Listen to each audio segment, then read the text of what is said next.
C'est un nouveau rebondissement dans l'affaire Epstein. Le gouvernement états-unien est soupçonné d'avoir volontairement retiré des documents qui concerneraient Donald Trump et sur des accusations très graves. En parallèle, des premiers témoignages de potentielles victimes françaises ont été recueillis par une association. Mais alors, que faut-il savoir de ces nouvelles révélations? Salut, c'est Hugo, j'espère que vous allez bien et c'est donc le sujet à la une de ces actualités du jour, que ce soit sur YouTube et en podcast audio sur toutes les plateformes. Encore sans la caméra aujourd'hui, mais c'est pour une bonne cause puisque je suis actuellement en reportage pour justement un format que vous allez pouvoir retrouver bientôt sur la chaîne. Alors ces derniers jours, plusieurs médias ont révélé que certains fichiers du dossier Epstein qui mentionnent le président des États-Unis ne figurent pas parmi les plus de 3 millions de documents que le gouvernement a rendus publics au mois de janvier. Et pour rappel, le gouvernement ne les a pas rendus publics de façon complètement altruiste de cette façon-là. Cette publication, en fait, elle est obligatoire depuis une loi qui a été adoptée en 2025 qui impose la déclassification et la mise à disposition des archives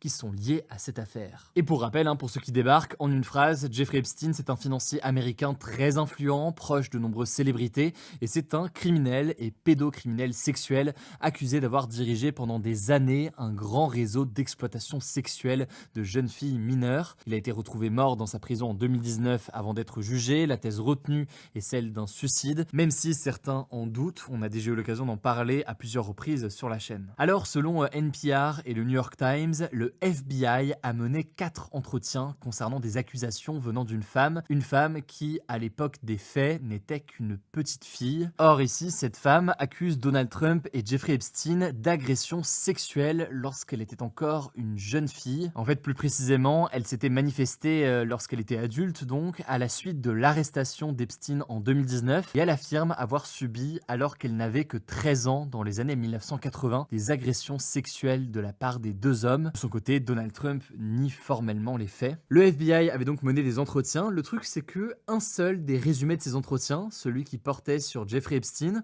a été publié par le ministère de la Justice. Les 3 autres, où Trump était mentionné et accusé, n'apparaissent pas dans ces documents. À noter au passage que ces documents, c'est donc des résumés d'auditions réalisés par le FBI et c'est pas en soi des décisions de justice. L'enjeu ici, c'est donc pas seulement le contenu de ces documents, même si c'est évidemment déjà quelque chose, mais la question c'est de savoir si volontairement le gouvernement états-unien a dissimulé ces documents alors qu'il était censé les publier il y a quelques semaines. Faut savoir que pendant des années, Donald Trump était ami et proche de Jeffrey Epstein. Il y a plusieurs enquêtes de médias qui l'ont révélé via notamment des échanges. Mais le président des États-Unis affirme que leur relation, elle s'est détériorée il y a de nombreuses années et il nie avoir eu connaissance de ces crimes sexuels ou d'y avoir participé. Alors plus largement, au-delà de ces révélations de médias sur des documents manquants, il y a des représentants démocrates, donc du camp de Joe Biden, de la Chambre des représentants. Et il y a notamment Robert Garcia qui a affirmé que plus de 50 pages d'interviews clés auraient été retirées ou gardées secrètes. Le ministère de la Justice est donc pointé du doigt et accusé de dissimulation. Les élus estiment que cette omission, c'est une tentative d'étouffer des preuves potentiellement cruciales dans ce dossier. Et cette révélation, elle est d'autant plus sensible donc que Trump, à l'origine, il faut quand même le rappeler, il avait promis une transparence totale sur ses fichiers. C'est ce qu'il avait déclaré lors de la campagne présidentielle. Et puis, depuis qu'il est élu, il y a eu un revirement progressif. Il s'est d'abord opposé à la publication des documents, et puis il a estimé que tout ça ne le concernait pas. Alors, suite à cette polémique, le ministère de la Justice a annoncé un examen interne de ces fichiers, tout en affirmant qu'aucun document n'aurait été supprimé illégalement selon eux. Le ministère a aussi déclaré que certains éléments n'ont été cachés et gardés entre guillemets secrets que pour des raisons légales ou de confidentialité, par exemple pour la protection des victimes. Cela dit, le ministère affirme que si des pièces ont été identifiées comme ayant été injustement exclues, elles seront potentiellement publiées. On verra donc ce qu'il en est. À noter par ailleurs que cette semaine, le couple Clinton, donc Bill Clinton, qui est l'ancien président américain, et son épouse Hillary Clinton, qui est l'ancienne secrétaire d'État et candidate à la présidentielle de 2016 à l'époque contre Trump, le couple a donc été entendu au sujet des liens entre Bill Clinton et Jeffrey Epstein. Tout ça s'est passé devant la commission parlementaire chargée de ce dossier. La raison, c'est que Bill Clinton, il est cité plus de 2000 fois dans les documents qui ont été publiés par la justice. Alors attention, quand on parle du fait d'être cité plus de 2000 fois, ça peut vouloir entre guillemets tout et rien dire. À la fois, ça peut être potentiellement des éléments très graves,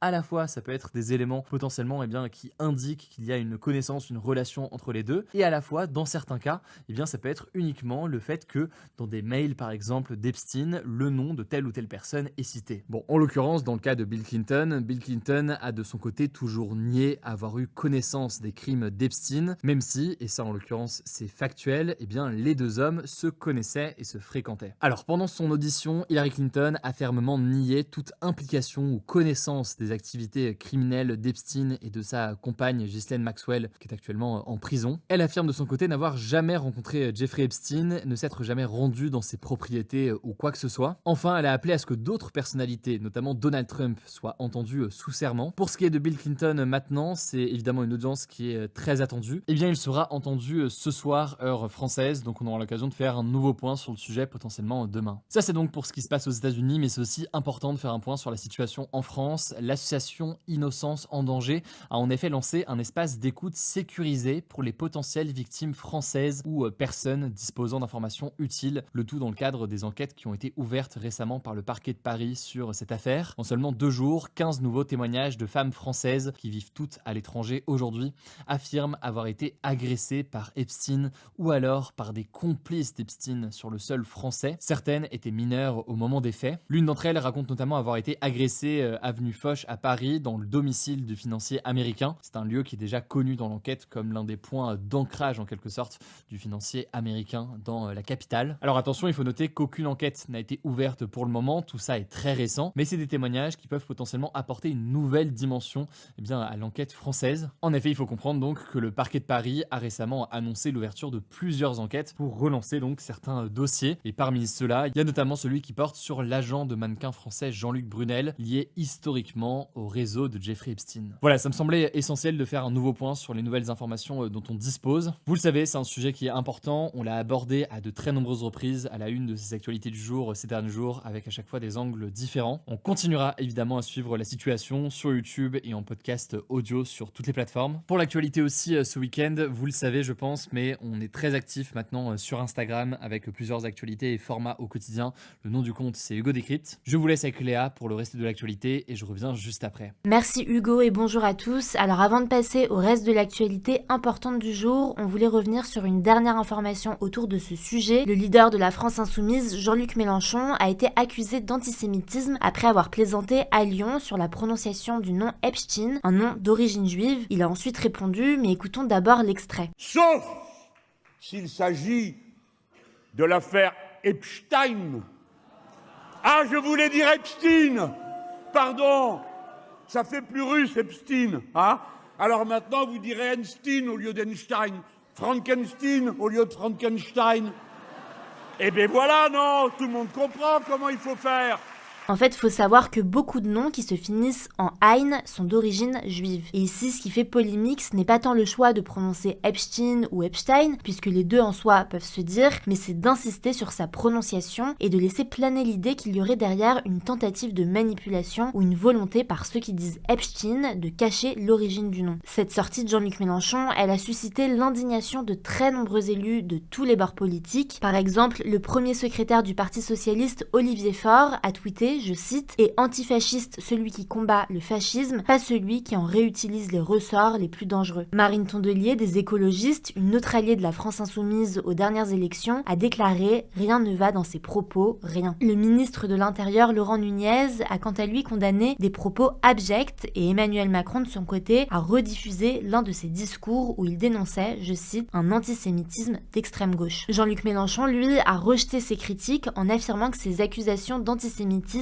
était utilisé selon lui pour le faire taire. Il indique qu'il insistait sur la prononciation car il estime que la formulation Epstein plutôt qu'Epstein vise, je cite, à russifier le sujet. Autrement dit, à donner l'impression qu'il y a un lien avec la Russie. Il a pointé, je cite, que la façon de prononcer ce nom a fait l'objet de nombreux articles de presse sans soulever aucune polémique. En tout cas, Le Figaro avait publié un article le 15 février dernier qui a depuis été mis à jour dans lequel ils écrivent, je cite, que les deux prononciations peuvent se défendre en raison de l'origine allemande du nom. Sur notre propre chaîne aussi, on a probablement utilisé les deux versions, mais Epstein est en général utilisé plus fréquemment car il s'agit d'un homme américain et que la prononciation reprise est donc souvent celle des Américains et non la prononciation allemande. Deuxième actu, le Pakistan a bombardé Kaboul, la capitale de l'Afghanistan, ce vendredi et a déclaré une guerre ouverte aux talibans qui contrôlent le pays. Les talibans, ce sont un groupe islamiste armé qui est arrivé au pouvoir en 2021 lors d'un coup d'État en Afghanistan. Et ils ont mené ce jeudi étudie une offensive à la frontière avec le Pakistan. Avec ses frappes ce vendredi, le ministre de l'Intérieur pakistanais a évoqué une réponse appropriée à cette offensive. Le premier ministre pakistanais a de son côté déclaré que ses troupes, je cite, ont toute la capacité nécessaire pour écraser toute ambition agressive. À Kaboul, la capitale afghane, de violentes explosions et des avions de chasse ont été entendus tôt ce vendredi, selon des journalistes de l'agence France Presse. Des avions ont aussi été entendus à Kandahar, une ville du sud de l'Afghanistan où se trouve le chef des talibans, Hibatullah Akhundzada. Les éventuels tirs et bombardements se sont calmés depuis. À noter que cela fait des mois que les relations entre les talibans et le Pakistan sont très tendues. Ils s'affrontent même régulièrement depuis 2021 et le départ des forces américaines d'Afghanistan. En fait, le Pakistan accuse les talibans d'abriter sur son sol des activistes armés, dont des talibans pakistanais, qui lancent des attaques sur le territoire pakistanais, ce que l'Afghanistan dément. Troisième actu, le nombre de civils tués dans la guerre au Soudan, un pays situé à l'est de l'Afrique, a presque triplé en 2025, avec près de 11 300 morts recensés, a annoncé l'ONU ce jeudi. Le conflit a débuté en avril 2023 et oppose l'armée soudanaise et les forces de soutien rapide, soutenues par les Émirats arabes unis, une milice paramilitaire qui tente de s'emparer du pouvoir. Selon l'ONU, les combats se sont intensifiés l'an dernier avec un recours accru aux drones de longue portée et des bombardements touchant des écoles, des hôpitaux ou des lieux de culte dans les zones peuplées. Après près de 3 ans de guerre, plusieurs dizaines de milliers de morts et plus de 11 millions de personnes déplacées, il s'agit de la pire crise humanitaire au monde selon l'ONU. L'organisme alerte aussi sur les blocus imposés par les deux parties au Kordofan, une région voisine du Darfour située à l'ouest du pays et qui se trouve au cœur des combats. Depuis le 1er janvier, ces attaques ont tué ou blessé près de 600 civils selon le responsable de l'ONU. Plus de 500 victimes de viols, de tortures sexuelles et d'esclavage sexuel ayant parfois entraîné la mort ont aussi été recensées par l'ONU dans les deux camps. Quatrième info, l'accord de libre-échange entre l'Europe et les pays sud-américains du Mercosur va être appliqué de façon provisoire suite à une décision du Conseil européen. C'est ce qu'a annoncé ce vendredi la présidente de la Commission européenne, Ursula von der Leyen. Le Conseil européen, c'est l'institution de l'Union européenne qui définit les orientations et les priorités politiques générales de l'Union européenne. Et donc cet accord de libre-échange, il doit permettre à l'UE d'exporter des voitures, des machines, du vin et des spiritueux vers l'Amérique latine et de faciliter l'entrée en Europe de viande bovine, de volaille, de sucre, de riz, de miel ou encore de soja. Il s'agit de l'une des plus grandes zones de libre-échange au monde. Le texte a été signé en janvier dernier, mais son application a été suspendue le 21 janvier quand les députés européens ont saisi la justice de l'UE. Leur but, vérifier que l'accord est bien conforme au traité européen. La procédure va prendre plusieurs mois, c'est pourquoi la Commission l'applique de manière provisoire en attendant le verdict. En effet, l'accord est critiqué par plusieurs pays européens, dont la France. Les agriculteurs européens craignent que le Mercosur ne crée une concurrence déloyale, donc que les produits sud-américains, moins chers, soient plus attractifs que les produits européens dans nos supermarchés. Les associations de défense de l'environnement craignent aussi que le Mercosur favorise le transport de longue distance entre les deux continents et donc la pollution. Alors Emmanuel Macron a réagi, dénonçant ce vendredi, je cite,